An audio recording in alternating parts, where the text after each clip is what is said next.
갈라디아서 5장 25절에서 6장 5절까지 우리 한 목소리로 같이 읽겠습니다. 만일 우리가 성령으로 살면 또한 성령으로 행할지니 헛된 영광을 구하여 서로 격동하고 서로 투기하지 말지니라. 형제들아, 사람이 만일 무슨 범죄한 일이 드러나거든 신령한 너희는 온유한 심령으로 그러한 자를 바로잡고 내 자신을 돌아보아 너도 시험을 받을까 두려워하라. 너희가 짐을 서로 지라. 그리하면 그리스도의 법을 성취하라. 만일 누가 아무것도 되지 못하고 된 줄로 생각하면 스스로 속임이니라. 각각 자기의 일을 살피라. 그리하면 자랑할 것이 자기에게만 있고 남에게는 있지 아니하리니 각각 자기의 짐을 질 것임이니라. 아멘. 오늘은 10번째 갈라디아서 시간입니다. 갈라디아서를 우리가 계속 다루면서 나중에 질문했을 때 갈라디아서가 무슨 내용입니까? 모릅니다. 그러면 이제 할 말이 없죠. 갈라디아서는 자유에 대한 이야기예요. 오직 은혜, 오직 믿음으로 말미암아 구원 얻는다는 얘기예요. 율법이 아니고 할례가 아니고 우리의 열심과 노력이 아니라 은혜로 말미암아 우리가 하나님의 자녀가 된다고 하는 이야기가 갈라디아서의 주된 내용입니다. 로마서의 축약판이 갈라디아서예요. 바울은 갈라디아 교회를 세우고 나서 그가 떠났을 때 갈라디아 교회에 이상한 선생님들이, 거짓 선생들이 와서 어떻게 믿음으로 구원 얻냐? 그래도 우리가 똑바로 살아야지, 바로 살아야 구원을 얻지. 그런 가르침을 가르쳤습니다. 그러다 보니까 율법의 그 대표인 그 할례를 행하는 것, 그래서 내가 하나님께 속한 사람이라고 하는 최소한 표시는 하고 다녀야지. 그래서 최소한 교회는 다녀야지. 뭐 이런 형태로 자기 나름 몸에 할례를 행함으로 율법을 통해서 구원 얻으려고 하는 갈라디아 교인들을 향해서 극심한 분노와 함께 우려를 표했습니다. 율법이 아니라 오직 믿음, 오직 행함이 아니라 은혜로 말미암아 구원 얻는 교리를 정리한 거예요. 만약에 너희가 할례를 행하고 율법을 지키려면 한두 가지 지킬 게 아니라 처음부터 율법 다 지켜야 된다. 하나도 토시 하나 놓쳐버리면 너는 지옥이다. 율법 다 지킬래? 아니면 은혜로 갈래? 여러분 어떻게 하시겠습니까? 토시 하나라도 빼뜨리고 놓치면 전부 다 멸망을 당합니다. 그래도 율법으로 구원을 얻겠습니까? 아니면 은혜로 구원을 얻겠습니까? 은혜로 구원을 얻어야죠.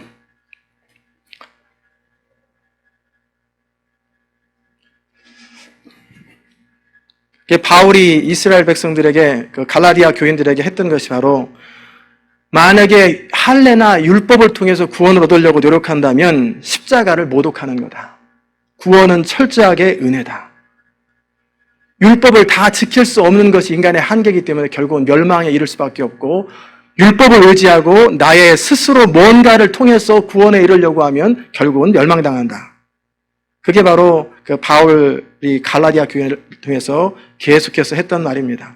그러면서 이제 5장을 통해서는 구체적인 행함에 대해서 뭐라고 나왔냐면, 이제 믿음 안에서 너희가 하나님의 자녀가 되었고 자유인이 되었다. 너희는 참 자유자다. 그런데 그 자유를 어디에 쓸 거냐? 나의 욕구를 채우는데 자유를 쓸 거냐? 서로 종로로 타는데 자유를 쓸 거냐? 이 차이가 있다는 거예요. 이 자유가, 은혜로 말미암는 이 자유가 결과적으로 볼 때는 율법주의자들보다 더 엄청난 그 하나님의 율법을 완성하는 자유가 되는 거예요. 옛날에는 마지못해 했다면 이제는 기쁨으로 자유를 가지고 더 적극적으로 하나님을 섬기고 율법을 지키려고 하는 것, 그게 크리스찬의 삶의 특징입니다. 하나님께서 우리에게 주신 그 자유를 가지고 나의 욕구를 채우고 나의 기분을 만족시키고 내 마음대로, 내 뜻대로, 내 기분대로 나 원하는 대로 한다. 그것은 크리스찬 아니에요. 그것은 죄의 종로로 하는 자요, 넌 크리스찬입니다. 진정 크리스찬은 이 자유를 가지고 그리스도의 종이 되고 서로의 종이 되려고 하는 그 사람. 그 자유는 주장하는 자유가 아니라, 상대방을 판단하는 자유가 아니라 사랑을 위한 자유라고 하는 사실을 오늘 여러분과 함께 나누려고 그래요. 너희가 성령으로 살면 또한 성령으로 행할지니, 그렇게 되어 있어요. 너희가 성령으로 너 스스로 살면, 성령의 열매를 맺히면 이제 사는 것도 실제 성령으로 행하는 것도 성령으로 행하라는 거예요. 우리 스스로 하나님과 관계 속에서 성령의 열매를 맺을 수 있습니다. 그래서 사랑을, 화평, 희락, 오래 참음, 자비, 양선, 충성, 온유, 절제, 하나님과의 관계 속에서 성령 열매를 맺었다면 이것이 이제 사람과의 관계 속에서도 성령으로 그대로 행하라는 거예요. 그리스도의 마음을 가지고 그 성령의 열매 첫 번째 그 사랑으로 행하라고 하는 건데, 근데 사랑이 쉽지가 않아요. 나 혼자 하나님을 사랑하는 것은 쉽습니다.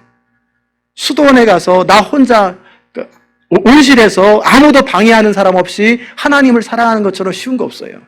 참 쉽습니다. 그런데 실제 날마다 부딪히는 사람들 속에서 사랑으로 실제 산다는 건 쉬운 일이 아니에요.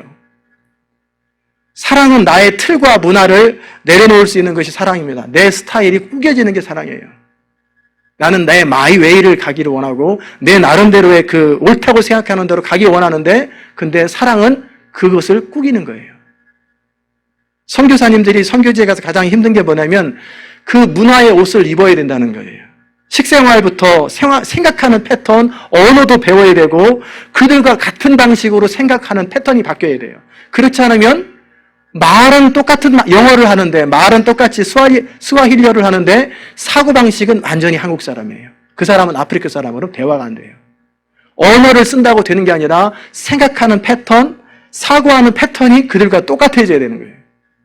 복음이라고 하는 그 진리를 빼놓고 나머지 바꿀 수 있는 것은 다 바꿀 수 있는 건 그게 사랑이에요. 그러면 스타일이 구겨지죠.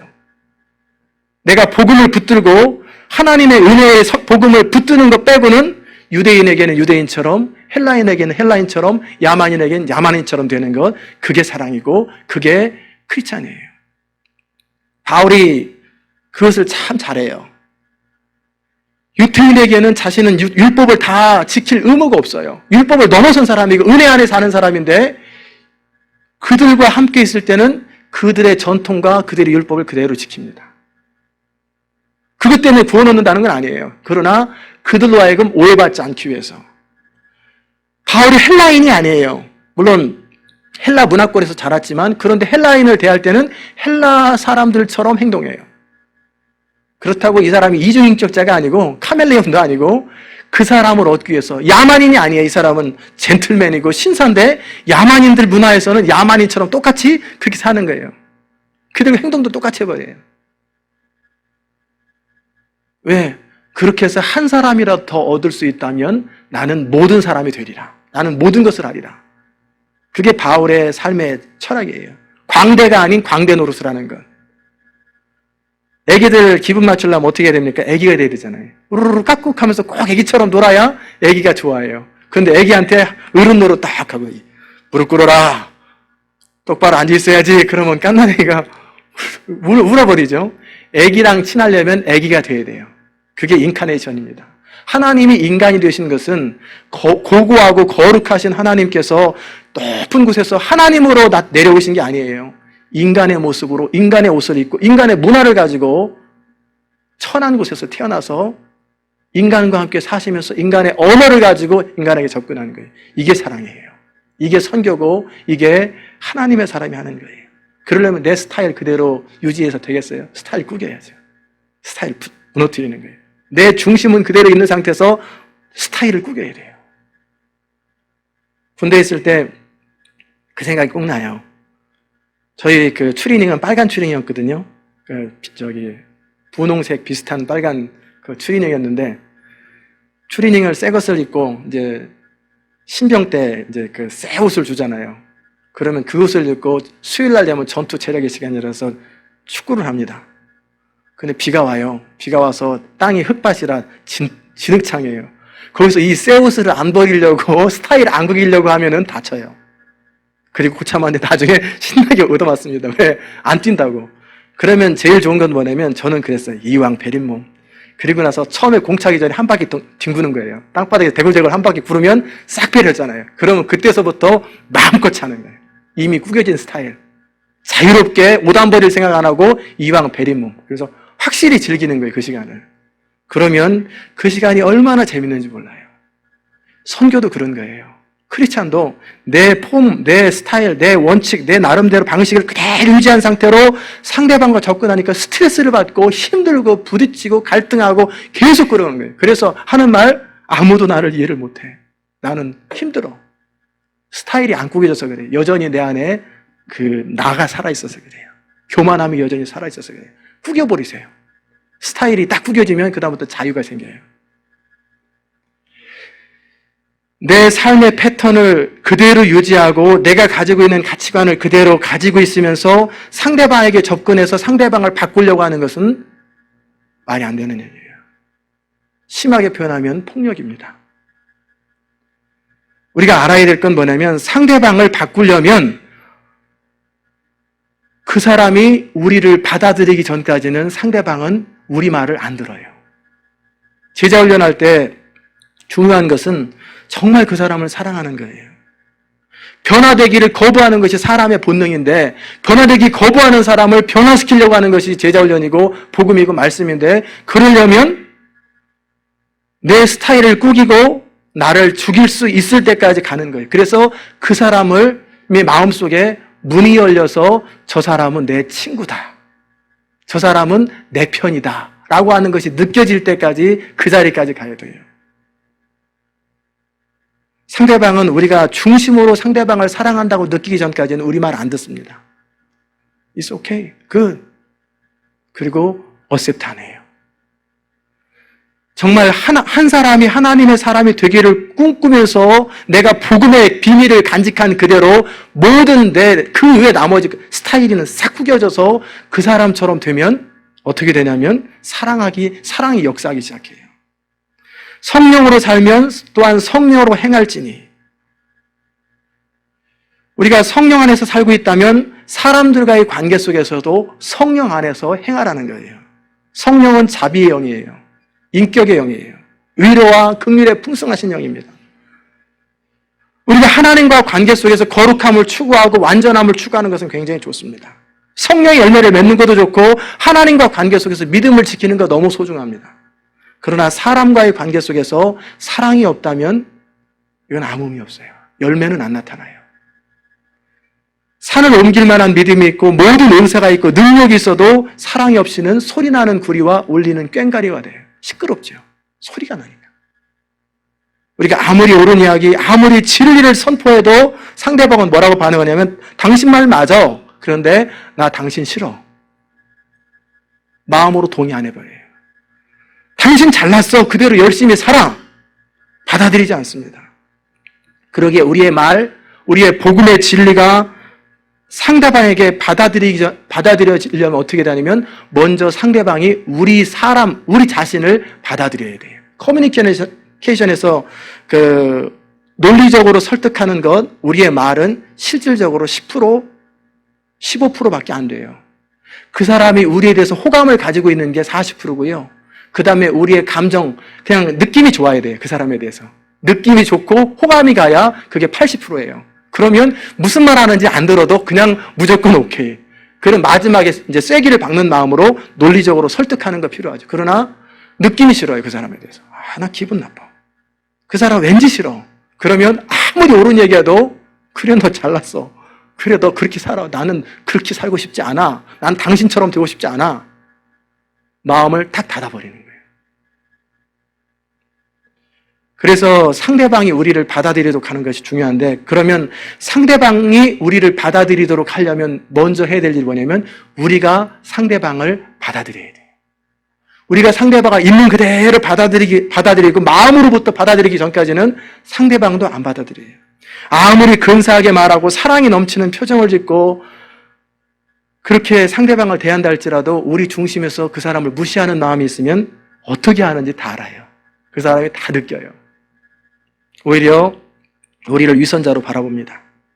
그러기 위해서 우리가 상대방을 뭔가를 가르치려고 하면 먼저 사랑하는 것을 먼저 해야 돼요.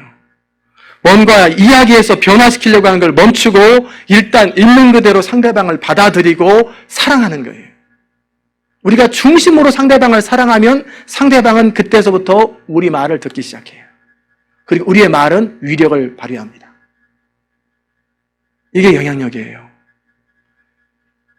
그러려니 스타일이 구겨져야 되잖아요. 스타일이 안 구겨진 상태에서 아무리 접근해도 접근이 안 돼요. 물론 상대방에게 영향을 줄 수 있는 방법은 있어요. 그 상대방의 야심, 또 허영심을 충동하면서 막 이렇게 하면, 선동하면 상대방이 따라올 수 있지만 한계가 있어요. 정말 그리스도의 정신, 그리스도의 마음을 가지고 성령으로 행할 때 상대방이 주께로 돌아온다는 거예요. 헛된 영광을 구하여 서로 격동하지 말고 서로 투기하지 말라고 하는 것이 그래서 참 중요한 거예요. 우리 마음속에 내가 다른 사람보다 우월하다고 느낄 때, 괜찮다고 느낄 때 우리는 본의 아니게 상대방을 강요하게 됩니다. 말로 강요하든 표정으로 강요하든 다 뭔가 푸시하게 돼요.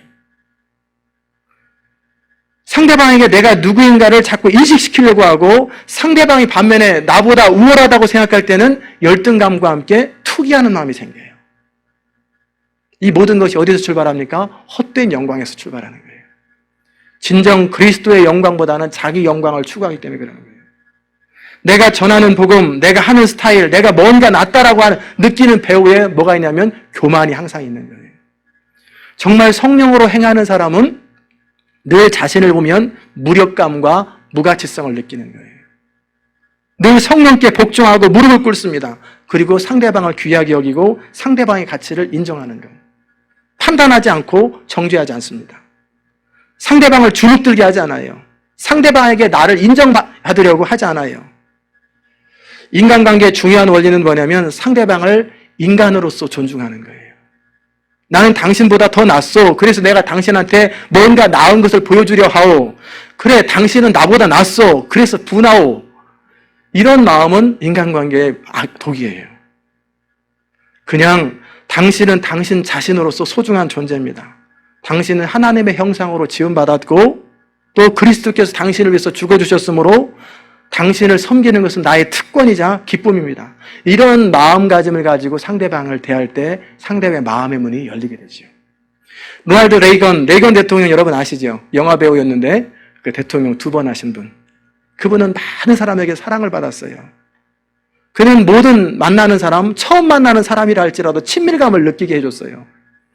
그리고 마치 오랫동안 만난 사람, 아주 베스트 프렌드처럼 여기도록 만드는 특별한 능력이 있어요. 그래서 그와 정치적인 의견이 다른 사람이라 할지라도 인간 레이건은 누구나 다 좋아해요. 왜 그랬을까? 어떤 비결이 있는 게 아니라 그 레이건 대통령은 근본적으로 사람을 사랑해요. 사람을 사람으로서 사랑하는 거예요. 그의 지위가 어떻든 화이트 칼러든 블루 칼러든 사람들을 사랑하고 사람들과 함께 있는 것을 좋아해요. 그래서 사람들도 그를 좋아하는 거예요. 많은 사람들이 레이건 주위에 있기를 좋아했고, 왜냐하면 그 옆에 있을 때 그 사랑이 느껴지기 때문에. 왜? 레이건 마음속에 정말 사람을 사랑하는 거예요. 그러니까 사람들이 그 주변에 있기를 좋아하는 거예요. 제가 이민규 씨라고 하는 끌리는 사람은 1%가 다르다. 그 책을 다 못 읽고 앞에 서문만 읽었거든요. 근데 내용이 너무 좋아서 여러분에게 소개하려고 해요. 끌리는 사람은 1%가 다르다. 남들에게 골머리를 썩는 문제를 척척 해결하는 사람이 있어요. 반면에 다른 사람에게는 아무런 문제도 안 되는데 그 사람은 진땀을 빼요. 어떤 사람은 누구를 만나도 좋은 대접을 받는데 어떤 사람은 어디를 가나 기분 나쁜 사람이 돼요. 그래서 외모나 능력이나 학벌, 뭐가 내가 부족해. 근데 왜 나는 안 되는 거지? 이렇게 말하는 사람이 있어요. 그러면 왜 내가 선택되지 않았는지 진지하게 자신을 살펴봐야 돼요. 외모, 능력, 학벌, 그 사람은 뭐가 그렇게 잘났어? 하나도 나은 거 없는데 왜 하필 그 사람이야? 라고 말한다면 그 사람을 왜 다른 사람이 선택하는지를 주목해 봐야 돼요. 모든 결과에는 원인이 있거든요. 실패한 삶이든 성공의 삶이든 나름대로 이유가 있어요. 내 삶이 만족스럽지 않다면 먼저 돌아봐야 될 것은 사람들과의 관계를 돌아보라는 거예요. 다른 사람에게 내가 어떤 모습으로 비치는지, 내가 옳고 그른 것 말고 다른 사람에게 내가 어떻게 비치는지를 돌아보는 것. 아이에게 방을 치우게 하는 일부터 국가 간의 분쟁, 이 크고 작은 모든 문제는 사람과의 관계입니다. 따라서 이 문제를 해결하고 현재 상태를 원하는 상태로 바꾸려면 다른 사람과의 관계가 먼저 개선되지 않으면 어려운 거예요.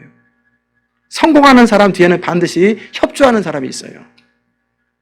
그들에게는 가족이 있고 동료가 있고 선후배가 있고 그리고 고객을 끄는 힘이 있어요. 그리고 원하는 것을 얻고 싶다면 우리는 다른 사람의 협조를 얻어야 원하는 것을 얻을 수 있어요. 그렇다면 정말 중요한 것은 능력이 아니에요. 옳고 그름이 아니라 그런 건 기본으로 마음속에 갖추고 있고 관계예요. 태도, 사람을 대하는 태도, 사람 앞에 어떻게 비치느냐, 그것이 결정적으로 중요하다는 거예요. 지능 테스트를 해서 대기업들에서 지능 테스트를 했는데 그 가장 많은 점수, CEO들이 가장 중요하게 여기는 점수가 어떤 점수냐면 관계지능, 대인관계 지능. 그래서 어떻게 사람의 마음을 얻을 수 있는지, 어떻게 사람과 친밀한 관계를 가질 수 있는지를 가장 최고로 뽑는다는 거예요. 그게 직장생활에서 우선순위 첫 번째라는 거예요. 여러분과 제가 그런 것을 좀 많이 배웠으면 좋겠어요. 우리가 하는 모든 일은 혼자 안 돼요. 팀워크가 필요하거든요.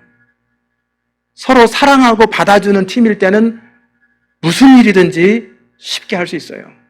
아무리 어렵고 힘든 일이라 할지라도 즐겁게 할 수 있어요. 그런데 서로 사랑하지 않고 받아주지 않는 팀은 아무 일도 안 이루어져요. 쉬운 일도 불편해지는 거예요. 왜? 옆에 있는 게 싫으니까.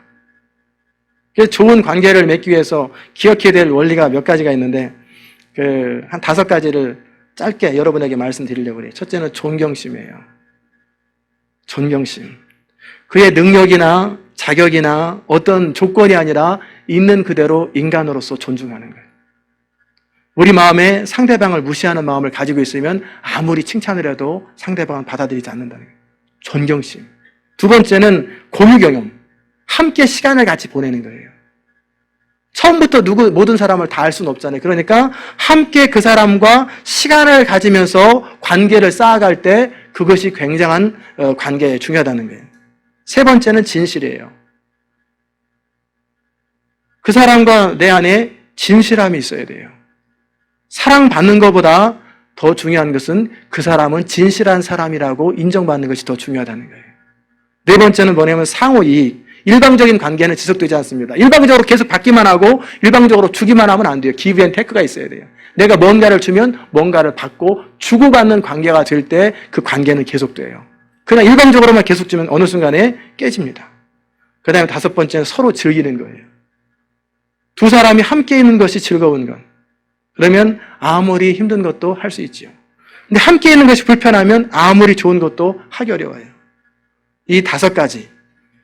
존경심, 공유 경험, 진실, 서로 이익, 그 다음에 서로를 즐기는 것.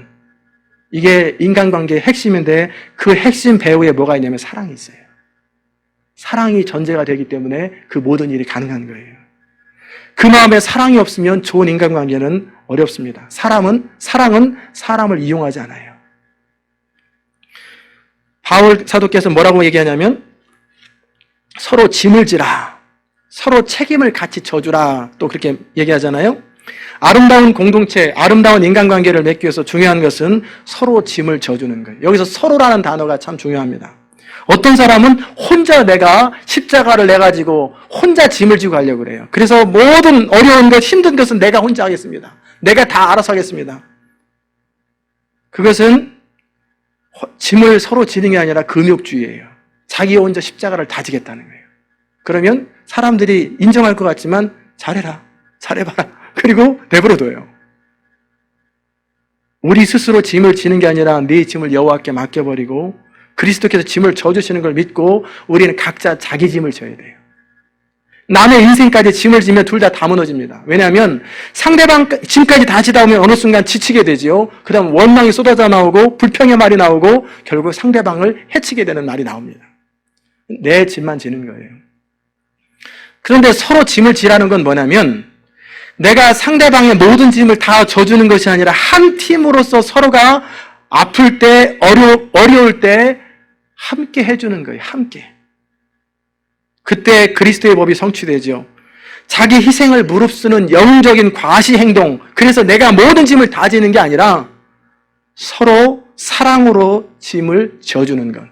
그러므로 그리스도의 법을 성취하는 거예요. I don't care도 아니고 나 혼자 지는 것도 아니고 서로 필요한 만큼만 서로 짐을 져주는 것. 그것이 아름다운 관계를 이루는 거지요. 누가 아무것도 되지 못하고 뭔가 스스로 된 줄로 생각하면 스스로 자기를 속임이라고 말씀하고 있지요. 스스로 내가 생각할 때 내가 뭔가 된 것처럼 행동하거나 상대방보다 우월한 위치에 있는 것처럼 상대방을 이렇게 내려보는 순간 그 마음에 뭐가 사로잡혀 있냐면 허영심이 사로잡혀 있어요. 성령께서 우리의 눈을 정말 열어주시면 우리는 아무것도 아니라고 하는 것을 느끼게 됩니다.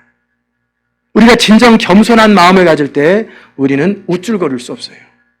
서로 짐을 져주고 서로 부담을 함께 공유하는 마음이 생길 거예요.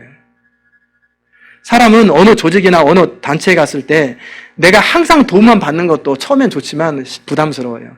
내가 그 모임에, 그 조직에 뭔가 유익하다라고 느낄 때, 나는 의미가 있는 존재라고 느낄 때 거기에 계속 있고 싶은 거예요. 그러기 위해서 우리가 항상 사람과 사람과의 관계를 중요하게 생각하면서 서로에게 주고받는 것들이 있어야 돼요. 항상 다른 사람을 살피기 전에 먼저 무엇을 해야 되냐면 자신을 돌아보는 일을 먼저 해야 합니다. 사람을 만나면 대화를 하면은 늘 누군가 이야기를 하는 사람들이 있어요. 저는 그런 대화를 하면은 한참 하고 나면 막 피곤해요. 되게 피곤해요. 끊임없이 누군가 얘기를 해요. 그게 의도가 옳든 그르든, 하나님 나라와 영광을 위한 것이든 아니든 끊임없이 누군가 다른 사람의 칭찬도 아니고 뭔가 이야기를 계속해요. 우리가 다른 사람의 잘못을 지적하고 바라보는 것은 너무 이지합니다. 굉장히 쉬워요. 우리는 타고났어요. 아담의 후손이라 한눈에 다 알아요. 뭐가 문제인지 이 시간에 서로 비난하게 합시다 그러면 밤을 새서도 할 수 있어요. 우리는 그런데 전문가예요. 안 봐도 다 알아요. 교회 처음 와서 일주일만 되면 그 교회 다 알아요. 뭘 비난해야 되는지. 그런데 그런 것을 멈추고 우리가 누군가의 잘못을 보았다면 말하지 말고 그것을 위해서 기도하라는 거예요. 자꾸 말로 표현해요. 표현하는 게 짐을 지는 게 아니에요. 내가 봤다면 그것을 내가 지고 기도의 자리에 가서 하나님께 짐을 맡겨드리는 거예요. 그게 짐을 지는 거예요. 먼저 자신을 살펴야 합니다. 하나님의 빛 가운데서 항상 자신을 돌아보는 일에 최선을 다해야 돼요. 그래야 경쟁이 없어지고 불평도 없어지고 시기도 없어지고 실망도 없어지고 그래요. 그런데 우리의 시선이 어느 순간 다른 사람이 허물에 머물게 되면은 마음에서 입에서 불평이나 분노가 머물고 낙담과 좌절이 머뭅니다. 그것은 주님께서 원하는 거 아니에요. 다른 사람의 성취를 기뻐하고 그의 부족함과 연약함을 아파하면서 함께 해주려고 하는 그런 마음들이 우리 가운데 있을 때 그게 미션이에요. 그게 선교예요. 부부간에도 마찬가지인 것 같아요. 한평생 좋은 관계를 맺는 부부가 있고 한평생 정말 힘들게 사는 부부가 있어요. 그 배우에 이 마음이 있어요. 함께 서로 짐을 지려고 하는 그런 마음보다는 끊임없이 말을 해요. 끊임없이 얘기를 해요. 끊임없이 뭔가 요구해요. 그러니까 끊임없이 힘든 거예요. 서로를 기뻐하고 우리가 여호와를 인하여 기뻐할 수도 있습니다. 그러나 여호와를 기뻐할 수도 있어요. 우리가 그 사람이 나한테 뭐 해준 것 때문에 기뻐할 수 있지만 그 사람 자체를 기뻐하는 것. 그것이 하나님께서 우리에게 가르쳐 주신 사랑이에요. 만약에 그 사랑이 없었다면 하나님은 이 땅에 내려오지 않으셨을 거예요. 공의를 가지고 심판해버리면 끝나요. 나는 거룩하니 너희도 거룩하라. 못하냐? 멸망. 다시 또 창조하고 멸망. 다시 또 창조하고 멸망. 하나님이 얼마든지 그렇게 하실 수 있는데 그렇게 하지 않으시고 인간이 되셔서 내려온 것은 사랑이거든요. 하나님이 판단할 수 있고요. 거룩하신 분이 분노하실 수 있어요. 매일 분노하시는 하나님이라고 말씀하셨는데 그 분노를 오래 참으시고 쏟아붓지 않는 거예요. 우리가 누군가를 판단하는 사람이기보다 내가 정말 사랑의 사람인가를 돌아보십시오. 우리 공동체 안에서, 가정에서 나는 과연 사랑의 사람인가? 제가 목적이 끄는 삶을 공부하면서 가장 다가오는 한 문장이 있어요. 교제는 정의보다 자비가 강할 때 이루어진다. 옳고 그름보다 자비가 강할 때 관계가 쌓인다는 거예요. 다른 사람을 살피기 전에 자신에 대해서 돌아보고 그리고 정말 자기만을 돌아본다면 다른 사람에게 자랑하는 일이나 판단하는 일은 없어질 거예요. 스스로 자기의 짐만을 지고 하는 거예요. 서로의 짐을 져주는 것에 대해서 바울은 다른 사람의 허물에 대해서 언급합니다. 그런데 실제적으로 다른 사람이 범죄한 일이 드러날 때 어떻게 할 거냐?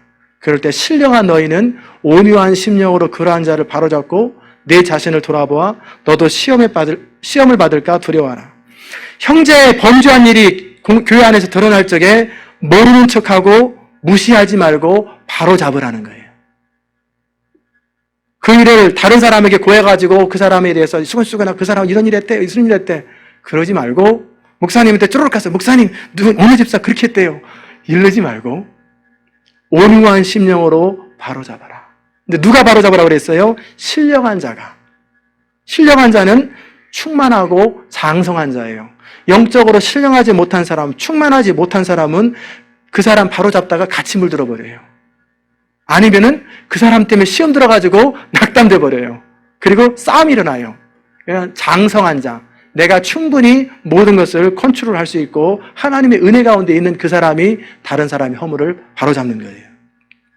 그런데 어떤 심정으로 하라고 그랬어요? 온유한 심정. 이 온유라는 건 뭐냐면 나도 언제든지 그렇게 될 수 있다라고 하는 마음을 가지고 그 사람한테 가는 거예요. 어떻게 사람이 그럴 수 있어? 아니죠. 강팍한 마음이죠. 나도 그렇게 될 수 있다. 나도 얼마든지 다윗처럼 될 수 있고, 나도 얼마든지 모세처럼 분노할 수 있고, 나도 얼마든지 당신처럼 잘못할 수 있다. 어떻게 부인 버리고 그래? 아니고, 나도 그럴 수 있다라고 하는 마음을 가지고 있으면 온유한 마음이 돼요. 그리고 스스로 조심하는 거예요. 그래서 그 사람이 들으면 그 사람을 구원한 거예요. 그러나 듣지 아니하면 두세 사람이 함께 또 권면합니다. 그래도 듣지 아니하면 교회에게 얘기하는 거예요. 이 과정에서 빠지지 말아야 될 것은 함께 기도하는 거예요. 그 사람을 놓고 끊임없이 거기를 놓고 기도하는 것이 필요해요. 이런 기도하는 과정이 없이 말만 하면은 그로 인해서 다툼만 생깁니다. 교회에서 그 문제를 다룰 때도 온 성도들이 가슴 아픔으로 그 형제와 그 자매를 놓고 진지함으로 기도하면서 거기서 벗어나오기를 소원하는 그 사랑이 전제된 상태에서 그 사람에게 찾아가는 거예요. 이렇게 될 때 우리는 그 사람을 구원할 수 있습니다. 그럼에도 계속 버티고 나는 내 대로 가겠다 그러면 이방인처럼 여기고 광고하라고 그래요. 우리가 사람을 바로잡을 때 중요한 것은 그 사람하고 논쟁해서 이기려고 하지 마세요. 많은 경우 우리는 상대방을 이기려고 합니다. 상대방을 설득하고 상대방을 이기려고 해요. 그래서 상대방을 이긴들 상대방의 마음을 얻는 거 아니에요. 이기고 주는 것은 중요한 거 아니에요. 옳고 누가 더 말 잘하느냐, 누가 옳으냐 그러냐 그게 중요한 게 아니라 목적은 뭐냐면 그 사람을 얻을 수 있느냐예요. 그 사람을 얻을 수 있느냐. 우리 크리스찬은 진정한 자유를 가진 사람인데 그 자유를 가지고 뭐 하라고 그랬냐면 서로 종로로 달하는 거예요. 사랑으로 종이 되기 원할 때 우리는 사람을 얻을 수 있습니다. 선교사님들이 왜 그렇게 선교지 옷을 입고 그들의 밥을 먹고 나는 젠틀맨인데 젓가락으로 안 먹고 손으로 다 집어먹고 왜 그러겠어요? 왜 스타일을 꾸기고 똑같은 집에 살고 똑같이 길거리에서 응아 보고 별거 다 하고 똑같이 해요. 왜 그럴까요? 스타일을 꾸겨가면서 결국 그 사람을 얻기 위해서예요. 나는 너와 같다라고 하는 것을 느끼게 해주는 거예요. 사람이 친밀한 인간관계를 맺는데 중요한 것 중에 하나가 뭐냐면 공유, 공통점이 있어야 돼요. 여행을 하는데 기차에서 안녕하십니까? 혹시 어디 가십니까? 제가 그 평택 쪽으로 갑니다. 그래요? 저도 평택으로 가는데 그래요? 저 평택고등학교 나왔는데 저도 평택고등학교 나왔습니다. 그러면 제가 식사 살게요. 공유하는 것이 많으면 금방 친해져요. 근데 어디 가십니까? 저 수원 갑니다. 네, 저는 평택 갑니다. 그러세요? 네, 잘 가세요. 서로 공통점이 없으면은 관계가 잘 안 맺어져요. 그러기에 지혜로운 사람은 그 사람과 내가 같은 점이 뭘까? 그 사람과 내가 함께 나눌 수 있는 게 뭘까를 찾고 그것을 가지고 그 사람과 같이 가는 거예요. 나 혼자 고고하게 있는 것이 아니라 그 사람과 같으려고 같은 점이 뭘까? 그래서 바울이 유대인에게는 유대인처럼 나도 당신하고 똑같아요. 화장품을 팔 때도 그렇잖아요. 이 화장품 좋습니다. 써보세요. 저 건성 피부인데요. 그러세요? 그래도 잘 맞을 거예요. 이거보다는 그러세요? 저도 건성 피부인데 제가 써보니까 진짜 잘 맞아요. 그러면은 벌써 건성 피부라는 것이 공통점이 있지요? 써보니까 잘 맞아요. 그러니까 상대방의 마음이 딱 열리는 거예요. 공통 분모를 찾는 거예요. 그래서 모든 사람에게 모든 사람이 되는 거예요. 이유는 한 가지예요. 그 사람들은 물건을 팔기 위해서 그렇지만 우리는 영혼을 얻기 위해서 그 사람의 자리까지 가서 그 사람처럼 되는 거예요.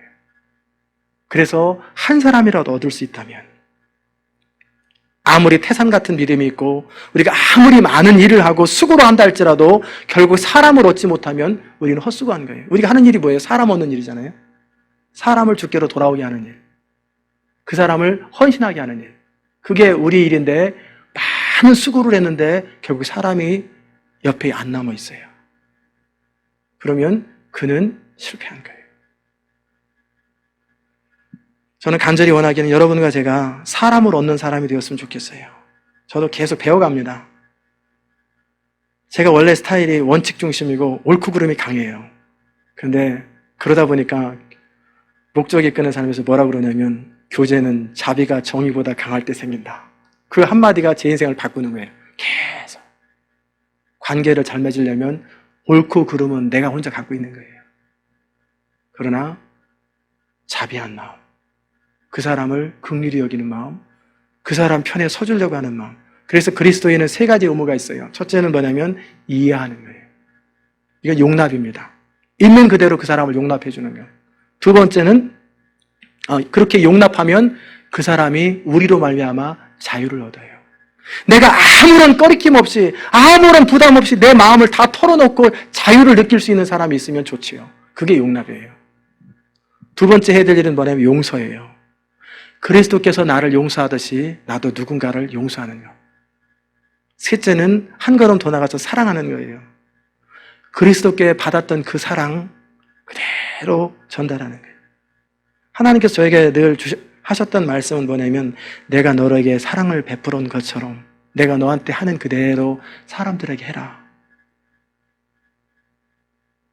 이게 하나님 우리에게 원하는 거예요. 내가 너희를 사랑하고 같이 너희도 서로 사랑하라. 인간은 관계를 맺고 사회를 유지하며 살아갑니다.